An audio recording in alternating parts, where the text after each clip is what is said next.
En mai, faites ce qui te plaît. Je vous propose d'embarquer pour un voyage dans le monde magique des arts de la rue. Un moment convivial et familial, riche en découvertes et en expériences insolites ici à Louet, au bord de la Vègre. Eh bien, je suis avec Cécile Cholet, donc Cécile qui est la responsable de la saison culturelle donc de la communauté de communes. Oui, c'est ça. Bonjour. Ça va bien, Cécile? Un peu stressée comme toute organisatrice, mais il fait beau et c'est le principal. Oui, puis alors je crois savoir que Cécile, pour la petite histoire, on a une histoire d'amour avec Cécile et LMTV, puisque quand on est venu la dernière fois, c'était il y a 11 ans, c'est ça? Ouais, c'était il y a 11 ans et j'avais un gros ballon là. Donc du coup, c'est marrant que vous soyez là aussi sur cet événement et sur mon chemin de vie ici. Parce que c'est sa dernière en fait. Évidemment, l'événement va perdurer et continuer après Cécile, bien évidemment. Mais là, c'est sa dernière, donc c'est un anniversaire en quelque sorte. Voilà, je fais un petit au revoir sous le soleil. Oui, on a de la chance, le temps est avec nous aujourd'hui. Alors Cécile, déjà, quel est le rôle finalement de... Là, donc tu es responsable donc, de la saison culturelle. Finalement, c'est quoi le rôle de la responsable La saison culturelle, elle vit de septembre à mai-juin à peu près sur le territoire. Et moi, l'idée, les élus ont voulu que la saison soit un fil rouge sur le territoire. Donc on va dire que le premier rôle de la culture, c'est de faire un lien sur tout le territoire. Il y a 29 communes quand même. Et d'être un peu partout et de faire que les gens se baladent sur le territoire en suivant les spectacles, en suivant la culture. Donc je crois que c'est un premier rôle, c'est le lien social, le lien, quoi. Et puis et après, c'est l'organisation à tout va.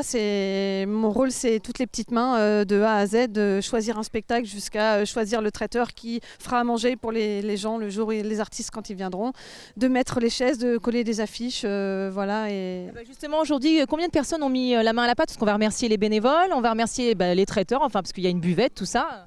Alors ouais, on a toujours l'idée aussi, c'est d'avoir des partenariats avec les associations locales, etc. Donc là, on a l'association de parents d'élèves qui nous fait la buvette en lien avec le boulanger du coin parce qu'on mange on va manger des choses bonnes et préparées par un artisan. Et puis après, il y a les artistes, il y a la ville de Louet, il y a le conseil général aussi départemental qui nous suit depuis très longtemps parce qu'on a un label Seine en Sarthe. Et puis les bénévoles, des petits coups de main. Après les bénévoles, c'est toujours un peu compliqué pour une collectivité d'être bénévole. On est plus bénévole pour une asso. Donc je lance un appel. Non, c'est pas parce qu'on est une collectivité qu'on n'a pas besoin de petites mains et que c'est une façon de rencontrer les artistes aussi qui est assez chouette. Et puis ça permet de faire perdurer aussi ce genre d'événement magnifique. Oui, effectivement, c'est familial, c'est convivial. Alors, qu'est-ce qui se passe? Parce qu'il y a des trucs un petit peu étranges. Je sais pas, la réinsertion de canards en plastique en milieu naturel. Qu'est-ce que c'est que cette histoire, Cécile? Parce qu'on a un cadre qui est vraiment génial, on a la Vègre qui est là et du coup on s'est dit mais faudrait vraiment imaginer des choses un peu folles. Donc on a effectivement l'association Plastique Nature qui propose une déforénisation du canard en plastique. Donc le spectateur est invité à adopter un petit canard en plastique de fête foraine et de lui faire parcourir un chemin pour le réintégrer dans un espace naturel.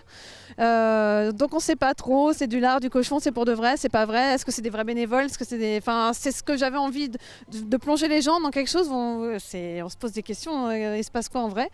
Et puis après vraiment le côté familial avec les jeux et la compagnie créature, j'avais envie de cet événement là où les gens passent du temps, on prend le temps de jouer ensemble. On a aussi les Tétroforts qui jouent à 16h, qui sont un peu la tête d'affiche. Et puis le Sol Orchestra qui nous fait la proposition musicale. Bon, je vous présente donc Hubert Géga, c'est mon frère, mon père, à ma gauche, avec ce chapeau j'ai été adopté. Voilà. Donc c'est eux qui ont créé ces magnifiques jeux en bois qu'on peut voir. Voilà, on disait qu'on était dans un moment familial et convivial, intergénérationnel, puisqu'on voit des grands-parents, des petits-enfants, des parents, c'est fabuleux. Alors Hubert, je vais te donner un petit peu la parole. Oui, merci.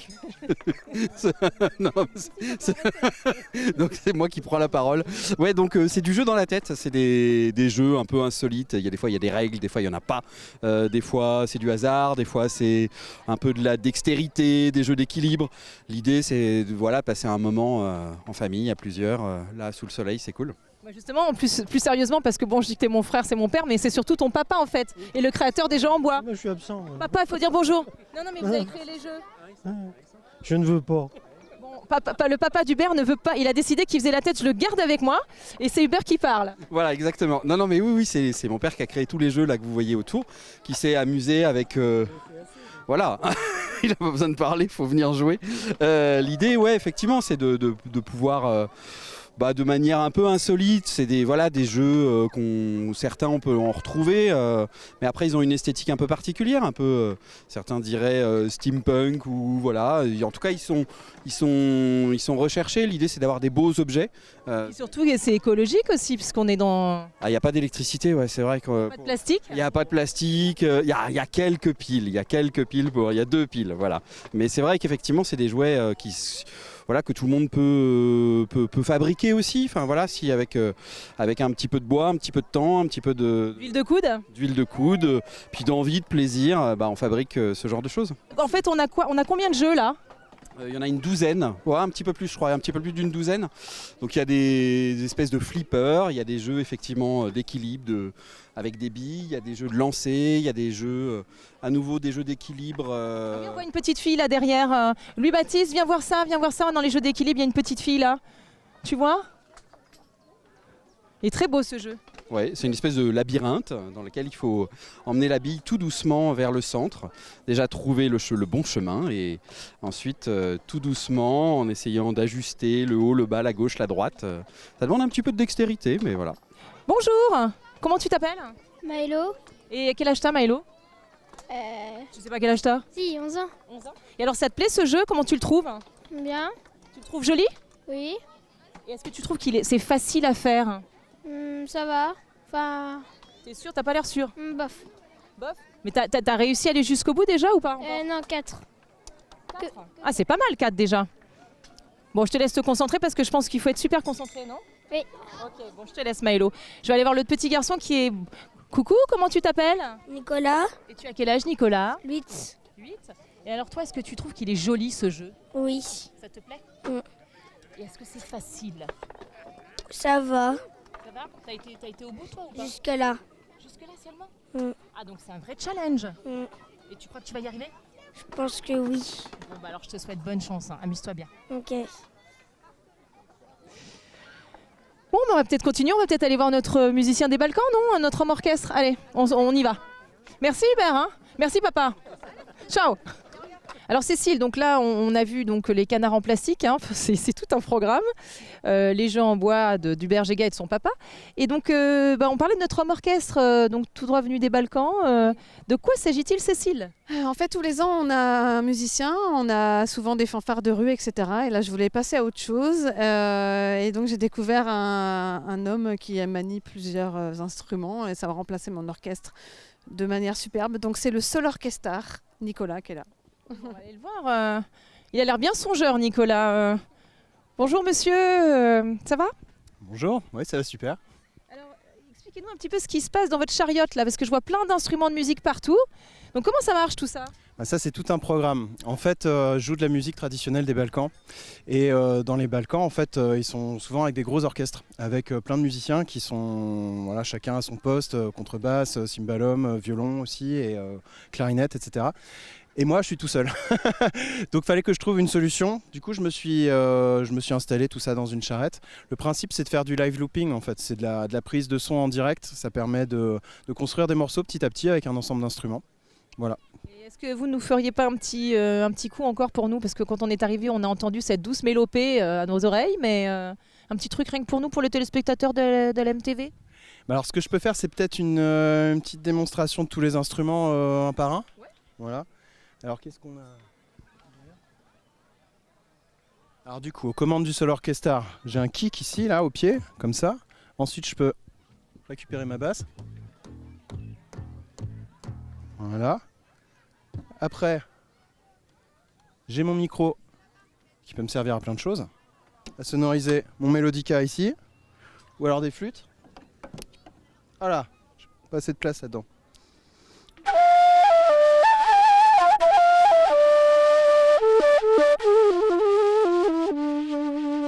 Voilà, flûte de Bulgarie celle-là.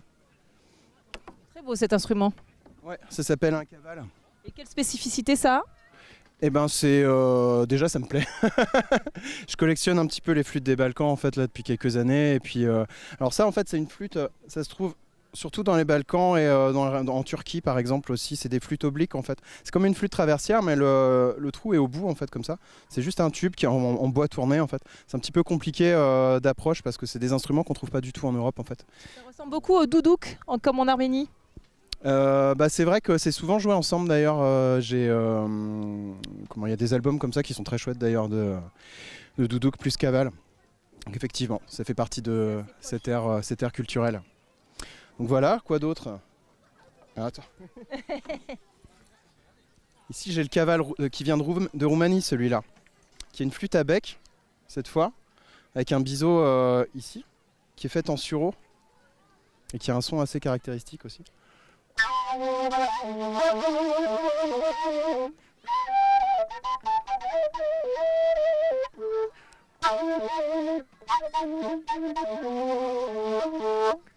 Voilà, celle-là, je l'aime beaucoup.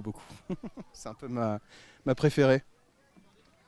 Et où est-ce que vous avez appris à jouer de tous ces instruments? Parce que je vois qu'il y a une clarinette, je vois qu'il y a un violon. Oui, c'est un violon, c'est pas un alto. Hein. Oui, c'est ça, c'est un violon.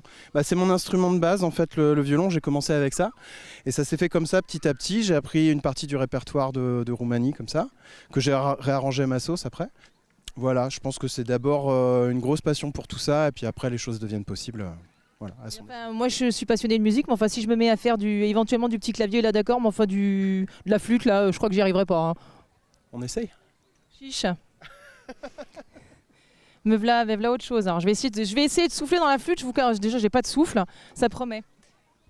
C'est en échange. Comment ça marche le truc? Voilà, c'est ça. Et du coup t'as les trous jusqu'au bout.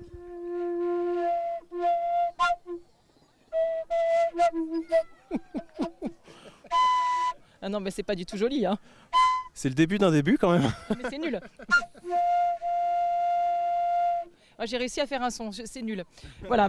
Bon, clairement, je jouerai jamais de la flûte. Merci. Merci beaucoup pour la leçon. Merci. Bon, on vous laisse à votre chariote. Et nous, on va continuer. Et je crois qu'il y a un petit truc qui se prépare là-bas. Merci beaucoup. Alors Cécile, avant de se quitter, qu'est-ce qui se passe prochainement à Loué? On a décidé de finir la saison un peu plus tard que d'habitude, donc on pousse jusqu'au 11 juin. Et là, attention, j'ai un chapiteau à remplir de 350 personnes. On accueille la pré-première du Cirque Exalté, qui est une compagnie de cirque du Mans qui monte son premier spectacle sous chapiteau. Ils sont 7 au plateau, c'est rock, il y a du vélo, il y a de l'acrobatie. Et en fait, ils ont suivi la saison pendant 2 ans, c'était nos artistes associés. Donc voilà, on finit ces 2 années avec eux à Lognes le 11 juin à 20h30 et je dois remplir un chapiteau, donc j'ai envie de gagner ce challenge. Non, mais tu vas remplir le chapiteau, les gens de Sablé, les gens de Brulon, les gens de Loué, évidemment, enfin tous les gens, il faut venir, même les gens du Mans, enfin de tout. Hein. Ouais, Lognes, on est pile sur la départementale, Le Mans-Loué, c'est pas loin, 20h30 et il y aura un bon esprit et de la convivialité comme ici aujourd'hui. Eh bien, vous l'avez compris, il faut remplir le chapiteau de Cécile. On compte sur vous. Quant à nous, écoutez, on se retrouve la semaine prochaine pour de nouvelles aventures. Et en attendant, prenez bien soin de vous. Bye bye.